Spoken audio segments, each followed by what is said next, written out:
This is the chapter number 9, and today we will read about the partition of India.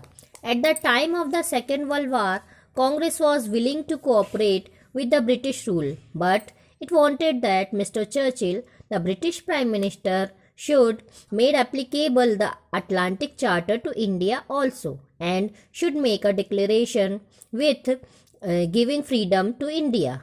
Churchill was not willing to make such an announcement.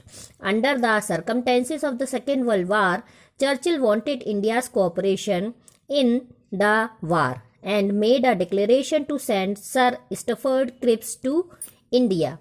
अब 1942 आते आते जब तक कि second world war start हुआ तब तक के हमारे भारत में बहुत सारे ऐसे संगठन बन चुके थे जिनकी की राय बहुत ज़रूरी होती थी। उसमें मुस्लिम लीग थे, सिख महासभा था, हिंदू महासभा था, लीग थी, कांग्रेस थी, ये सारी पार्टीज थी। तो सेकेंड वर्ल्ड वार जब स्टार्ट हुई तो कांग्रेस ब्रिटिश गवर्नमेंट की को कोऑपरेट करना चाहती थी। उस वक्त जो वॉयसराय था मिस्टर चर्चिल थे, और लेकिन गवर्नमेंट जो ब्रिटिश प्राइम मिनिस्टर थे वो मिस्टर चर्चिल थे। तो जो कांग्रेस थी वह यह चाहती थी कि अटलांटिक चार्टर जो है वो हमारे भारत में लागू कर दिया जाए और इंडिया को फ्री डिक्लेयर कर दिया जाए, फ्रीडम दे दी जाए। तो चर्चिल जो थे वो ये अनाउंसमेंट नहीं करना चाहते थे, उन्होंने नहीं की। लेकिन जो सरकमटेंसेस बन रही थी सेकेंड वर्ल्ड वार की, उसमें ब्रिटिश साइड जो थी वो कमज़ोर पड़ रही थी, तो वो इंडिया का कोऑपरेशन चाहती थी और उन्होंने इसलिए सर स्टफर्ड क्रिप्स को भारत भेजा। Cripps mission. Cripps arrived in India on 22 March 1942. The had discussions with the leaders of all the prominent political parties. The proposals of Cripps were in two parts: proposal to be made applicable during the war and the post-war proposals. Congress was not satisfied and also the League was not satisfied. The Sikh, Hindu Mahasabha, the backward class and other also did not agree to the proposal. A conference of Indian leaders was organized in Shimla on 25th June 1945 in the deliberate over the plan put forth by Wavell.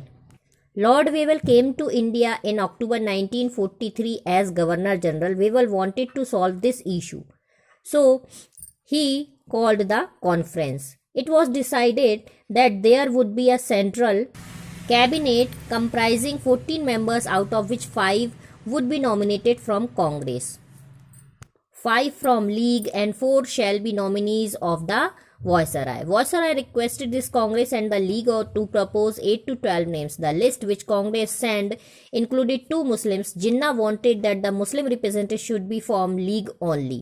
The reason being that Jinnah wanted to prove that Congress was a Hindu organization and that the League was the only representative organization of the Muslim.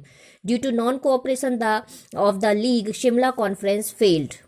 अब Cripps जब आए तो Cripps 22 मार्च 1942 को आए discussion के लिए और उन्होंने 2 प्रपोजल रखे। एक प्रपोजल तो था वॉर के जब ड्यूरिंग द वार था और दूसरा प्रपोजल वॉर के बाद था।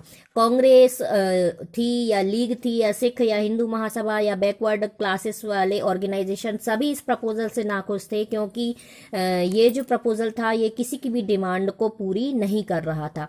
लीग चाहती थी पाकिस्तान की डिमांड, वो भी यह पूरी नहीं कर रहा था। कांग्रेस चाहती थी पूर्ण स्वराज, वह भी ये पूरी नहीं कर रहा था। इस तरह से ये जो क्रिप्स मिशन था ये फेल हो गया। इसके बाद लॉर्ड वेवल जो थे वो इंडिया में 1943 में गवर्नर जनरल बन के आए और वो इस इशू को सॉल्व करना चाहते थे। तो उन्होंने इंडियन लीडर्स की शिमला में 25 जून 1945 को एक बैठक बुलाई और इसमें यह डिसाइड हुआ कि सेंट्रल कैबिनेट बनाई जाएगी मिनिस्टर्स की। उसमें 14 मेंबर्स होंगे और जिसमें से कि 5 जो हैं वो कांग्रेस के होंगे, 5 लीग के होंगे और बाकी जो 4 होंगे वो वायसराय अपॉइंट करेगा।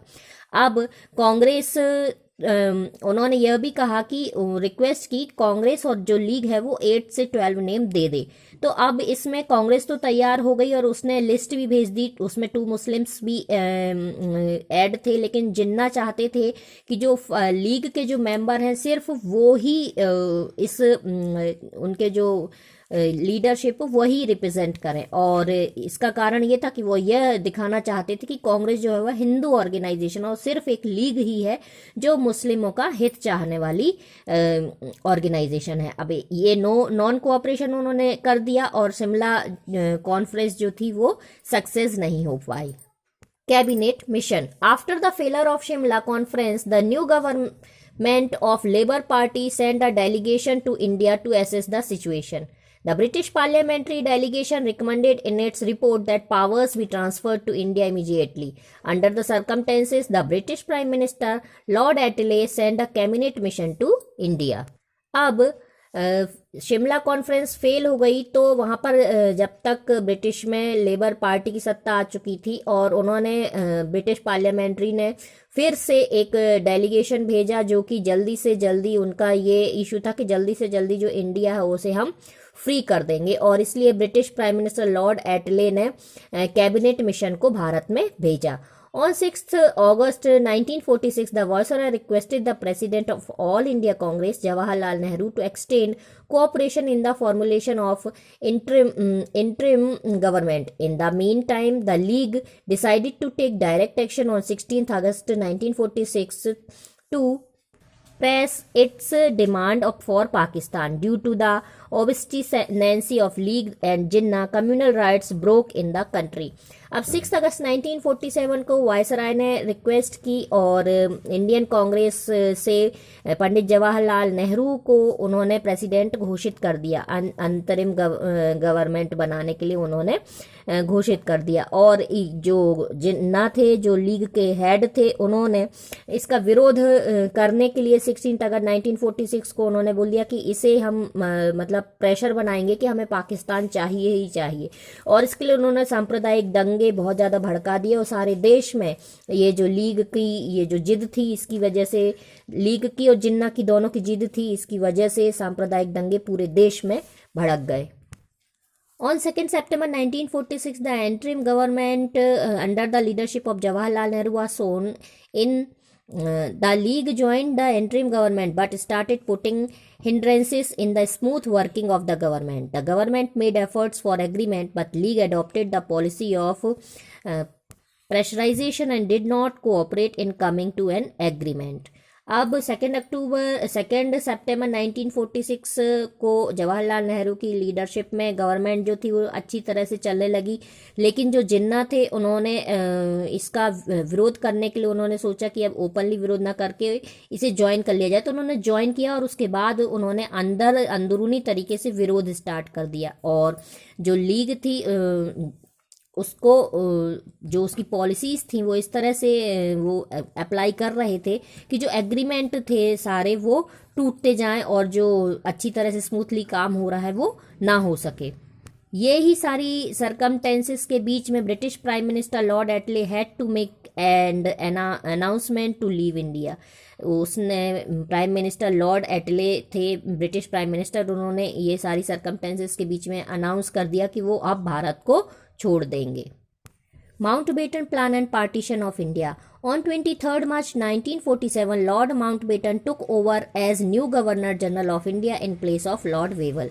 The British government had fully authorized him to operationalize the plan of transfer of power to the Indians through the interim legislative assembly constituted under the cabinet mission. The Congress did not want partition, but the League was not willing to accept anything less than partition. Therefore, to avert further communal bitterness, Congress agreed for partition. The factors which were responsible for partition of India were helplessness of the interim government and the Congress, serious communal riots, obstinacy of Muslim League and the British diplomacy. On 23rd मार्च 1947 को Lord Mountbatten जो था वो नया governor general बन के भारत आया Lord Wavell की जगह पर। ब्रिटिश गवर्नमेंट में उसे पूरी तरह से इंडिपेंडेंस बना करके भेजा था कि वो यहाँ ऑथराइज्ड उसको कर दिया था कि वो यहाँ पर इंडिया को पूरी स्वतंत्रता भी दे सकते हैं, जो चाहे वो यहाँ पर मतलब आदेश वो दे सकते हैं और डिसीजन वो ले सकते हैं, उनको फुली अथोराइज्ड बना करके भेजा गया था। अब कांग्रेस किसी भी हालत में पार्टीशन नहीं चाहती थी, लेकिन जो जिन्ना थे और जो लीग थी वो पार्टीशन से कम कुछ भी लेने को तैयार नहीं थी। ये सारी सिचुएशंस ऐसी बन गई कि देश को विभाजन देखना पड़ा। तो जो इंटरिम गवर्नमेंट थी उसकी कहना चाहिए एक प्रकार से अपंगता हुई, और फिर बहुत सारी सांप्रदायिक हिंसा भी हुई। इसके साथ साथ मुस्लिम लीग की हठ जो थी, कांग्रेस नेताओं के नेता जो थे वो विवश हो चुके थे, और ब्रिटिश गवर्नमेंट की जो कहना चाहिए उनकी तो डिप्लोमेसी की जो पॉलिसी थी, ये सारी चीज़ें भारत विभाजन का कारण बनी। The plan presented by Mountbatten comprised partition of India into two parts, viz. India and Pakistan, and transfer of powers to take place on 15th August 1947.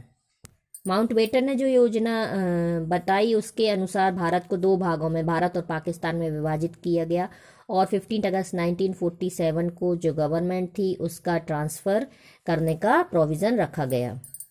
Independence of India Act 1947. As per the plan of Mountbatten, the government prepared the draft of Independence of India Act and sent to the Congress and the League for consent. After acceptance, the British government passed the bill and it became an act on 18th July 1947. अब Mountbatten की योजना के अनुसार British government जी जो थी उन्होंने एक हमारा भारतीय स्वतंत्रता एक अधिनियम का प्रारूप तैयार किया। कांग्रेस और लीग के पास उन्होंने उसको भेजा कंसेंट के लिए, अनुमोदन के लिए, और उसके बाद वह ब्रिटिश संसद में पारित कर दिया गया। उसके बाद 18 जुलाई 1947 को इसने एक बिल का रूप ले लिया, एक अधिनियम का रूप ले लिया। अब यहाँ पर main provisions of the act यहाँ पर दिए हुए हैं, you have to read all provisions. Modalities of partition. The commission appointed by the British government started this work of partitioning Punjab and Bengal from 30 June 1947. The chairman of the commission was Sir Cyril Radcliffe. He faced a lot of problem in the work of demarcation of borders. On 18th August 1947, Radcliffe gave his decision on the division of Bengal and Punjab, and accordingly it was implemented. अब British government ने पंजाब और बंगाल के बंटवारे के लिए 30 जून 1947 को अध्यक्ष Cyril Radcliffe को बना करके भेजा। उन्हें सीमा के निर्धारण करने में बहुत कठिनाई हुई, लेकिन 18 अगस्त 1947 को उन्होंने बंगाल और पंजाब का विभाजन पर अपना डिसीजन दे दिया, और इसके बाद यह विभाजन जो था वो कार्यान्वित हो गया, इम्प्लीमेंट हो गया। As per the Indian Independence Act 1947, the princely states were freed from all the obligations towards the British Empire. They were given freedom to merge with any of the sovereign state. After the passing of the Indian Independence Act, the work of merger of princely states into the Indian Union was completed under the leadership of Sardar Vallabhbhai Patel. अब Indian independence act 1947 को जब लागू हो गया तो उसके बाद से जो प्रिंसली स्टेट्स थे, मतलब जो रियासतों के जो मालिक थे, उन्होंने क्या किया कि उन्हें ये फ्री कर दिया गया कि वो किसी भी एक, चाहे वो पाकिस्तान हो चाहे वो इंडिया हो, किसी भी एक में अपने आप को मर्ज कर सकते हैं। और जो सारा देश था वो ब्रिटिश गवर्नमेंट के प्रति किसी भी तरह के उत्तरदायित्व से मुक्त हो चुका था। तो भारत या पाकिस्तान में किसी भी कंट्री में अपने आप को वो मर्ज कर सकते हैं, विलय कर सकते हैं। और ये सारा जो था ये सरदार वल्लभ भाई पटेल के नेतृत्व में शुरू हुआ। सो स्टूडेंट्स, यहाँ पर बताया गया कि किस तरह से एक एक स्टेट विलय हुआ, कुछ विरोध भी कर रहे थे तो उनको भी वो किस तरह से मर्ज हुए। बाद में पाकिस्तान और कश्मीर का जो मैटर था, पाकिस्तान और कश्मीर में क्यों नहीं, पाकिस्तान और कश्मीर का जो मैटर था वो क्यों नहीं सॉल्व हो पाया, ये सारे इसमें दिया गया है। इसको आपको रीड करना है deeply. So students, you have to read the chapter deeply and carefully, and you have to do exercise by yourself. You can take help from any source, but complete your fair copy.